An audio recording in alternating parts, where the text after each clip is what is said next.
Ramai yang ingat payment voucher ni kalau dah ada resit dah tak payah pakai dah. Padahal salah tau guys. Ramai business owner yang dah lama berniaga pun buat salah yang sama juga. So sekarang saya share dengan korang kenapa nak kena guna payment voucher ni juga. Tapi sebelum tu jangan lupa save dulu video ni. Nombor satu, dalam payment voucher ni kita bukan tulis apa barang yang kita beli tau. Tapi kita tulis kita beli barangan tu untuk apa. Katakanlah korang ni macam konsultan ataupun korang ni cikgu tuition. Okay?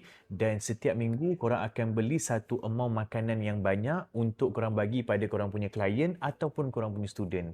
Tapi kalau korang sekadar hanya simpan resit saja, dia macam tak nampak apa dia punya connecting dia dengan korang punya bisnes korang yang jenis servis tu.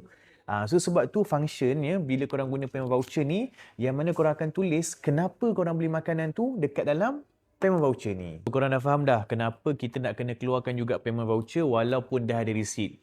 Kalau faham, komen faham. Kalau ada soalan, boleh terus tanya.